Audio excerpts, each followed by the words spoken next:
Hello guys, what if you're working on a legacy Laravel project written in Laravel 7 or 8 version and you want to use more modern syntax from latest Laravel versions, like for example, if the project uses older syntax of route methods, you want to introduce new one. Or if the project uses older syntax of attributes, you want to introduce the newer syntax. Or for example, if the project has factories with older syntax, you want it to be class-based factories. And these are just a few examples of refactoring powered by Rector, which I will show in this video with practical example of Laravel project. So Rector itself is a tool for PHP and they position themselves to upgrade PHP, but actually it's a set of rules not only to upgrade but change something, refactor something in your PHP and Laravel code. And specifically for Laravel, there's a separate package on GitHub, Rector Laravel, which is extension of PHP Rector with rules specifically for Laravel projects. To install Rector Laravel, all you need to do is compose or require, and I've done it locally in one of my projects. It installs Rector under the hood and also PHP stan, and then you need to configure the rules that you want to use. And this is the main thing. There are a lot of rules and rule sets and parameters, so you need to read the docs. As you can see, there are rules from Rector, from PHP 8, for example, version,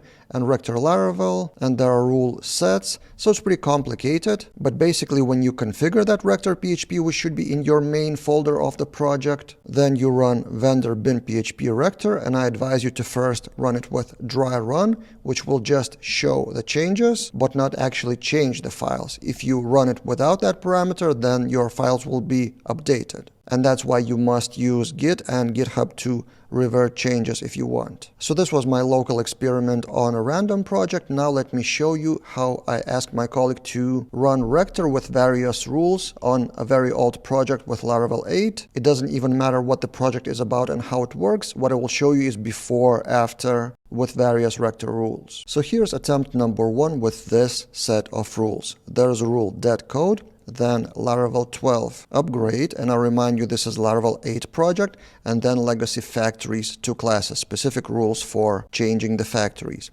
And in the changes, this is an example, it changed user factory from this syntax to proper class, even using fake helper instead of this faker. Then also the rule of dead code introduced this change. For example, there was a variable which wasn't actually used later. Also in the model, Rector introduced the change of dates in favor of casts, which was, I think, the change in Laravel 9 or 10, I don't remember exactly.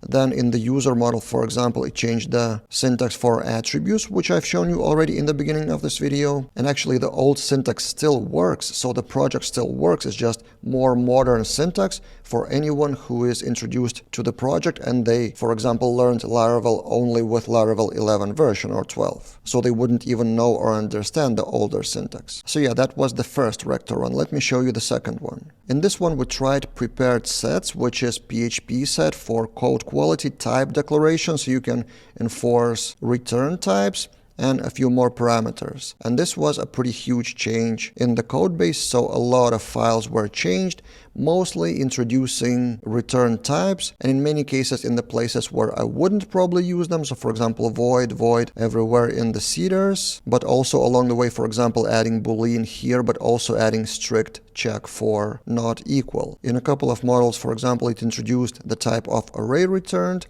Also, it didn't like the compact and preferred the syntax of array. So these are examples from PHP, not from Laravel, if you want to enforce some PHP structures on your Laravel code. The third run of Rector introduced this rule with import names. And here are the changes. Instead of having app user here, we add app user on top. Similar change in faker factory, similar change here in the factory itself. Also add these on top. So when Rector introduced the return types and types for variables, by default it introduces full path, but with another set of rules, you may refactor it like this. Especially in controllers, for example, that long name of the class isn't really readable, so it should be all in the use section on top. The fourth run of our Rector config was about introducing anonymous migrations, which from what I remember was the change in Laravel 8 or 9, which changed the syntax from class name for migration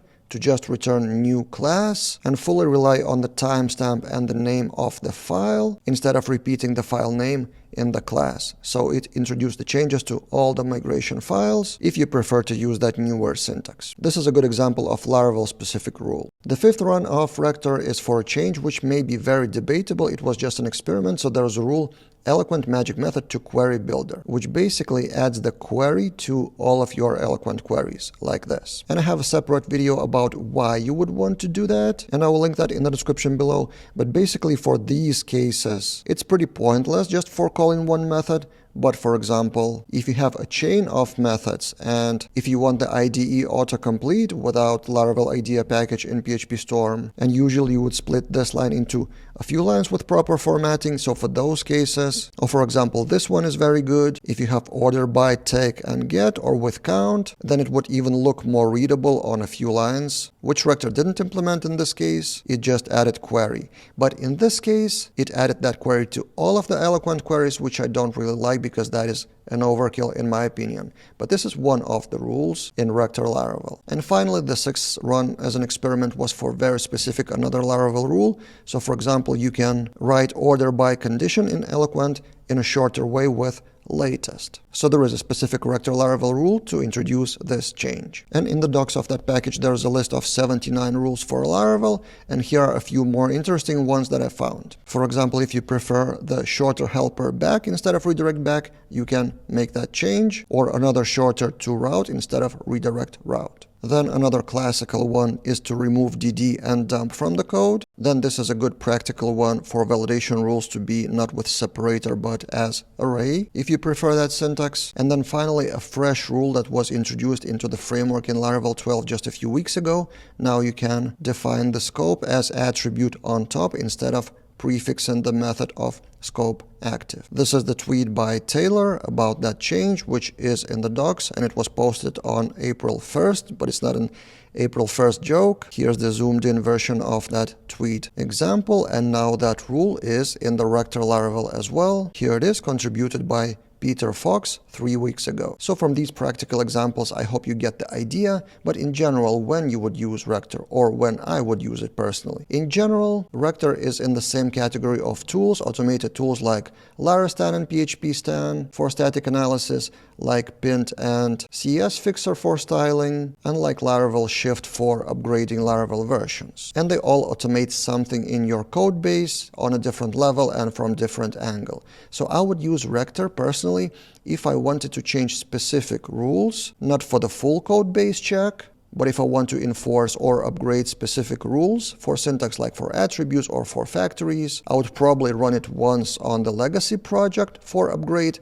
and then introduce Rector as a part of CI/CD process on GitHub Actions before every deployment. For more global check, I would still use Larastan with static analysis, and we have a course about that, pretty old one from 2023, but the principle doesn't really change. So I will link that course in the description below. And also important note, after you run any refactoring with any of those tools, please rerun the automated tests.